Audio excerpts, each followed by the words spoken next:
Om Namo Bhagavate Vasudevaya. Om Namo Bhagavate Vasudevaya. Om Namo Bhagavate Vasudevaya. Om Namo Bhagavate Vasudevaya. Om Namo Bhagavate Vasudevaya. Om Namo Bhagavate Vasudevaya. Vishnu Sahasranama, name 315. Krodhaha. Krodhaha. Can anyone understand what this name means? Krodha is anger, yes. Krodhaha. One who is angry. That's not the meaning of this name. It's a guess and a wrong guess. Krodhaha. Nahanyate hanyamane sharire. This ha means killing. So the killer of anger. There's also a name given previously to this in Vishnu Sahasranama. Kamaha. So now you know what that means. Kamaha means the killer of lust, of desire. So these three, Kama, Krodha, Lobha, are described as the three gates to hell.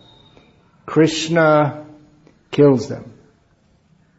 It's very difficult to control anger, but without killing that, one cannot come to the spiritual platform. Mundane anger. It's acceptable to be spiritually angry, although it's not recommended as one's sthayi bhav, as one's general mood. That is occasional, not all the time. Ajata shatrava shanta. The description of a sadhu is that by nature he's peaceful, but if required, can become angry.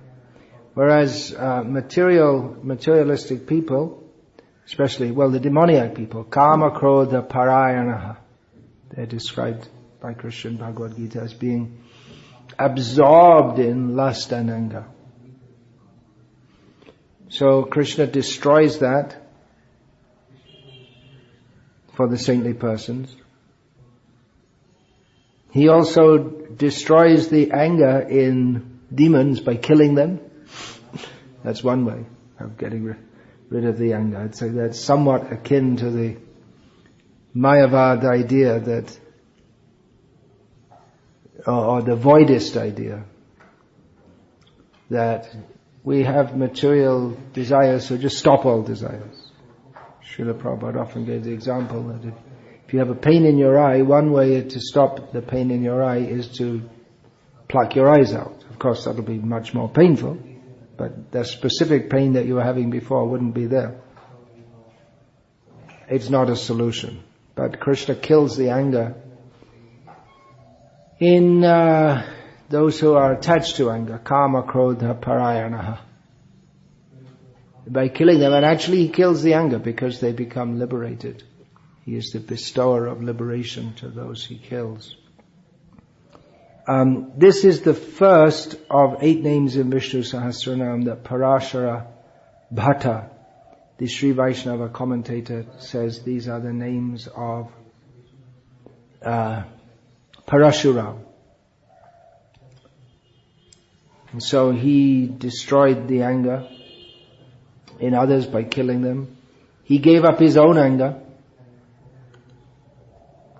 when he was requested to by Kashyap. Otherwise he'd killed the Kshatriyas 21 times.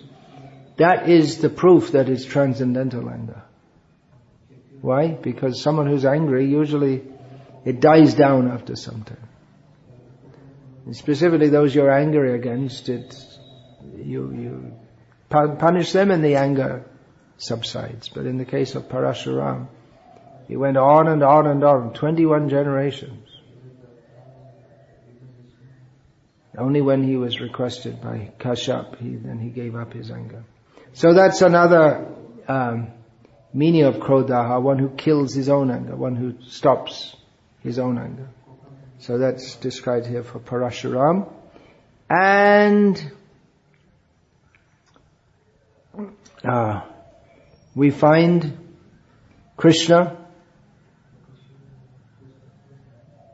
that Yashoda is very angry at him. All the elderly gopis are angry at Krishna, but he pacifies them. They come telling Yashoda, your boy has stolen butter. But Krishna, by smiling and looking innocent, he charms them, and in this way quells their anger. We find also in Rama Leela that Rama, generally very peaceful and grave, but when required, he could become angry. And then again, after killing the demons, he'd again be completely peaceful. So he's in control of his anger. Anger is generally, we get out of control. We often hear that someone is out of control with anger. But Krishna is not out of control. Another example, he gave up his anger not very easily after killing Hiranyakashipu and Hiranyakashipu's minions. That Nrsimha was very, very angry, and his anger wasn't going away. And the demigods, they were afraid to approach him. And even Lakshmi was afraid, because he was still angry, but Prahlad pacified him. So he gave up his anger. Thanks to Prahlad. Now, another name, the next name is Krodhakrt. He who becomes angry or became angry.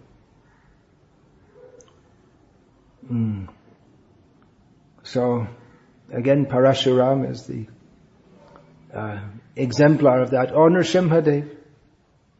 But all the forms of the Lord, most of them, Buddha we don't see becoming angry. Vamana, not much. In the best Leela of Vamana, in the best known Leela, he's peaceful in a joking kind of mood. Joking means he takes away, in joke, he takes away all the possessions of Bali Maharaj. But later when Ravana came to try to pick a fight with Bali Maharaj, he saw this Vamana standing there as the doorman, and Ravana just looked at him. Who's this guy? What kind of a doorkeeper is this? You expect some big strong fellow. So he just walked past him. Next thing, Ravana felt a foot in his backside. It was Vamana kicking him. He didn't get inside the doorway. Vamana kicked him to the other side of the universe. So he did have some anger. And Krishna, Srila Prabhupada quotes, Tanahang dushyatakruram samsareshu naradamang shibramya jashrama shubham shibramya jashrama shubham sangsar.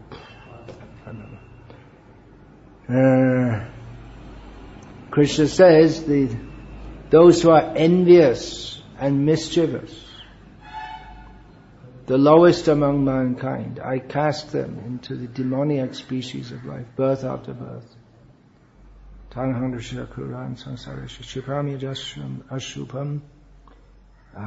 janmani janmani. So Srila Prabhupada commented on this verse that Krishna's angry. He becomes angry at these demons and throws them into the lowest species of life. So he can be angry. We can relate with Krishna in various ways. Better not to invoke his anger, because when he gets angry, we can't imagine. Of course, there is the case of Bhishma Dev, who deliberately invoked Krishna's anger so that he could fight with Krishna. That's not like a demon who gets angry. Krishna also became angry himself. In another way, at Yashoda, that she's feeding me and I'm very peacefully, happily taking the milk from her breast, and all of a sudden she just pulled Krishna's mouth and put him aside, and without saying, she's just feeding him all very peaceful right now, and then without any warning she just puts him aside and rushes off. And Krishna became very angry. What is this? Come on, it's my right. The baby feels that the whole purpose of everyone else in existence, especially their mother, is to fulfill all my desires. And they don't have, some people, they go their whole life like that. They never get out of that baby consciousness. So Krishna became very angry with Mother Yashoda. Angry Krishna. Hare Krishna. Then, the next name, of course all these names could be discussed more and more in reference to Hare Krishna, in reference to the different avatars. You can sit over there.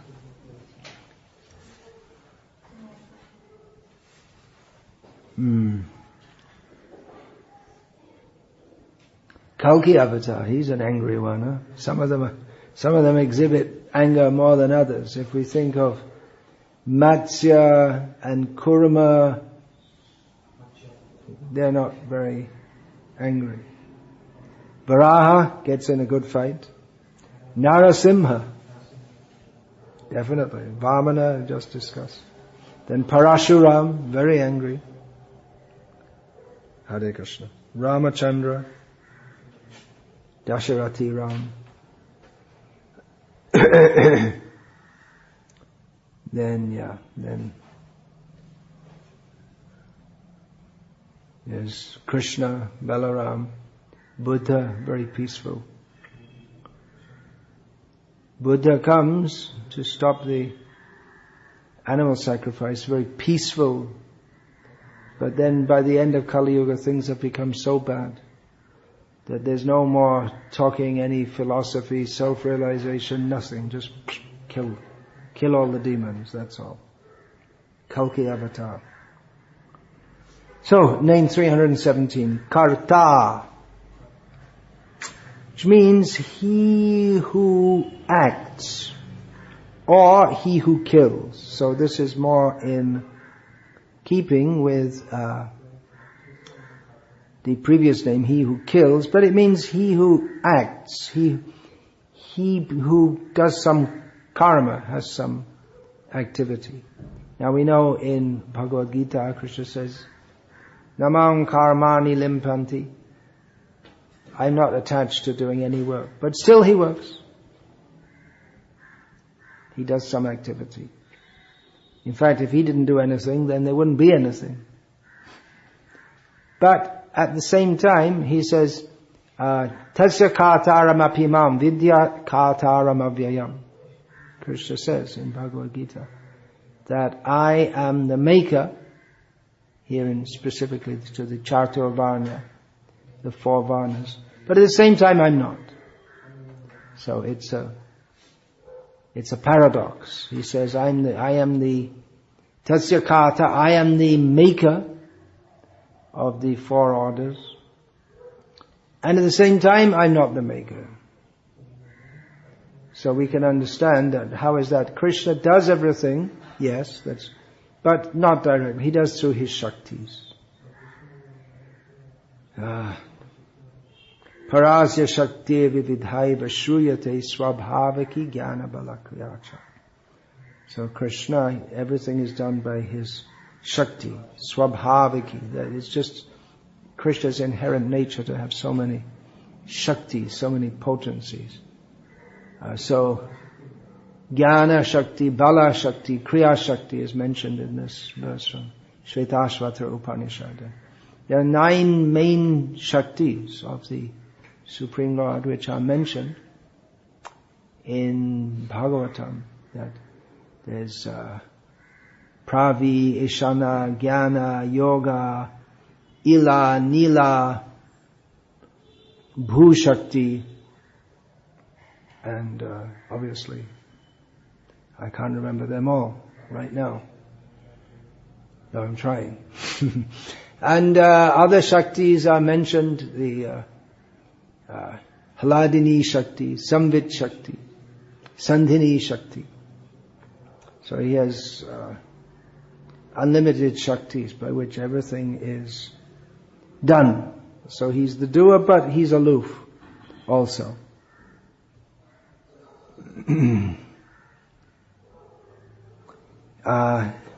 These two names, Krodhakrt and Karta, Shankaracharya puts them together as one name, because there are different ways you can interpret the names. But to get 1,000, you may split some names, and other commentators will join them together and split other names. So in this case it means so these two names together, Krodhakrt Karta, means he who makes others angry. And a prime example of that Srila Prabhupada often mentioned is Krishna making Arjuna angry, because Arjuna wanted to be peaceful, and Krishna told Arjuna, fight. And as Srila Prabhupada several times noted, there's no question of fighting without being angry. Well, you can do what's called sparring. Sparring is fighting practice, like boxing practice. So you don't really get angry when you're just practicing. But Krishna didn't send Arjuna for practicing. It was for real killing. So Krishna Arjuna didn't want to be angry. But Krishna told him to be, or induced him to be angry. Or a sadhu, he may also be angry against his own lower tendencies. Angry means very much opposed to. The sadhu wants to kill all the bad tendencies within himself, such as anger. Should be angry at his anger. Why am I like that? I have to stop this. Or he may be angry at others. As we see, Srila Prabhupada was often angry. He would get angry at the foolishness of his disciples. He would often chastise them. He was angry against the cheating of the cheaters in this world. So that's induced by Krishna. That's transcendental, pure anger. He may also induce those who are not transcendental to be angry. Just as Varahadev was fighting with Hiranyaksha. So there was a fight, which means they were goading each other with their words. Hiranyaksha insulted Varahadev, and Varahadev said, you're a big talker. Okay, let's see what you can do. Real heroes don't just talk. They prove themselves by their fighting. So in this way he was inducing Hiranyaksha to become more and more angry. So that name, Varahadev's name, will come up just two names from now. Name 318, Visvabahuh. Vishva means the universe, and Bahu means arms. A-R-M-S. There is another word in English, which A-L-M-S, which is also pronounced arms, but it has a completely different meaning. So he is the arms of the universe. Sarvata panipadam tat. What is it? Sarvata panipadam tat sarvatokshi shiro mukham. In Bhagavad Gita, Krishna, speaking about the Paramatma, says that his hands and legs are everywhere. His eyes, his heads, they're everywhere. In this verse he doesn't mention the arms, but we can be sure that if his heads and feet and eyes, Sarvatokshi Shiro, are all mentioned as being everywhere, then his arms will be also. There's an English saying, someone has his hand in everything. You know that saying? You don't know it? If we say someone has their hand in everything, means they're involved in everything. Just like you could say that the manager of the company has his hand in everything. Means he's involved in every department. Doesn't mean that he does everything himself, but he knows what's going on in every department. He gives direction. He interacts with everyone. So Krishna has his hand in everything. We may not see his hand, but he is the ultimate doer of everything. We cannot do anything unless we take again Shakti, unless we take power from Krishna. We may think, I am doing, but we cannot do anything unless he does. In the Purusha Sukta, that is described how the body of the Purush, all the different demigods entered. The body of the universe. And then all the different the demigods went in one by one. So Agni went in the stomach, and Surya went in the eyes. They all took their place, but still the body of the Virata, the body of the vast universe, it didn't work. It's only when the Purush entered, this means Vishnu, that the whole universe came into being and action. So this is called the Purusha Sukta, the prayer to the Purush. It's he who makes everything work. The demigods, they do their prescribed functions, but they do so only as representatives of Krishna or Vishnu, and he's the one who actually makes things work. So that name, that follows on well from the name Karta. He is the doer. He is the arms of the universe. What do we do with the arm? We do activity. We give and we take. So he gives and he takes to everyone and everything. So he is the arms of the universe. He also, if this name is applied to Parashuram, then we can understand when he was killing so many corrupted Kshatriyas with his arm, with his axe, and with his arm. So he was moving so fast. That stated that his axe was moving at the speed of the mind. So there's no arm like his arm in the whole universe. His arms are endless in number to support the world. Wherever we may be, we can call to Krishna and Krishna will extend himself to us. Just like if someone is fallen in a ditch, then someone will extend their hand we have to take hold of their hand and they'll pull us out. So we're all fallen in the ditch of Maya. So wherever we are, whatever situation we may be in this universe, if we take shelter of Krishna, then Krishna will extend his arm. Yes, come on. And then we have to take Krishna's help and allow him to pull us out of the pit of material existence. With his arms, everything depends on him. He's holding everything together. He has infinite arms. It's not just that he's extending his arm to one devotee. It means he can extend his arm to all devotees everywhere, because his arms are everywhere.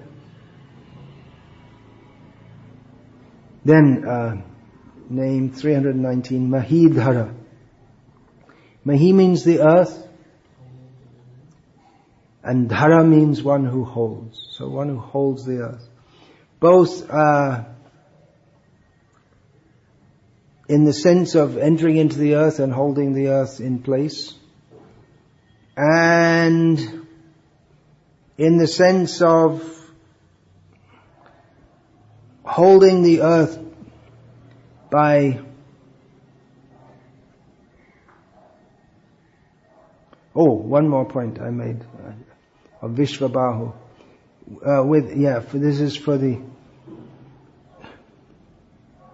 With his arms he protects the devotees, and he fulfills the purpose of the universe by embracing the gopis. Ultimately, this universe is meant for that people should become purified. So, if we can remember that Krishna is embracing the gopis, then we may also ask Krishna to embrace us. So Krishna is the supporter of the world as Varahadev. He literally holds up the earth. So his name is Mahidharah. And he also enters into the earth. Gama vishyata bhutani dharyame ahamojasa, Krishna states in Bhagavad Gita, that I enter into the earth and I sustain it and all the living beings on the earth by my own potency, Krishna says. I'm surprised that's not quoted in here. Baladev Vidyabhushan in his commentary says that this name Mahidharah, this refers to Krishna holding up Govardhan. That's part of the earth, holding up the Govardhan hill. Okay, Hare Krishna. That's all I had prepared. So we'll finish there. Any question?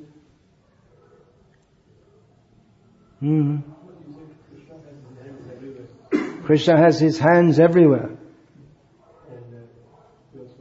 God is everywhere.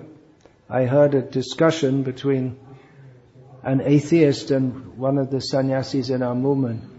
So the atheist asked sarcastically, well, God's everywhere. Is he in my pocket? God's hand is in your pocket. You don't want anyone's hand going in your pocket.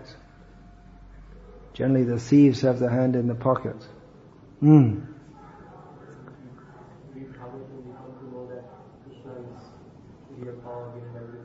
Krishna is what, sorry? Real source of power and everything. Krishna is the source of power and everything, yeah. Paramatma, he gives intelligence to perform activities and control ingredients and gross body and subtle body. Why that consciousness now is to think otherwise, we are the doer? Why does that consciousness come that we are the doer? Yeah, well, we can ask ourselves, why are we so stupid? It's the same old question. Krishna gives us minute independence. We can use it properly or we can misuse it.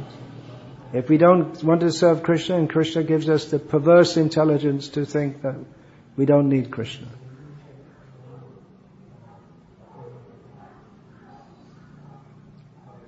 It's just another form of the common question. Why does God allow us to be in Maya? Okay, Hare Krishna. All glories to Srila Prabhupada. Do you like this? You feel happy to hear all this? I like it myself. I hope it's spiritual pleasure, not material pleasure. It should be spiritual pleasure. It's in relationship with Krishna. Hearing about Krishna's Nam, Rup, Gun, Lila, Vaishishta, all the qualities of Krishna as seen through different names.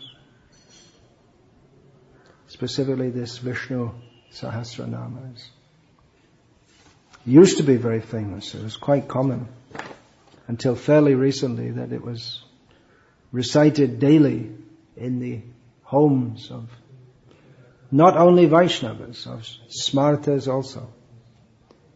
Then they put this, then that stopped, and instead they had the recording by Lakshmi Subramaniam, and then that stopped also. So, in a short time, within one generation, that's practically stopped, that culture of reciting Vishnu Sahasranama. A few years ago in Chennai, in the evening, about 6 o'clock, something like that, I went to one Vishnu temple, and there were a group of retired Brahmins by caste, both Smarta and Vaishnava. They went there every evening and together chanted Vishnu Sahasranama. So that's very nice.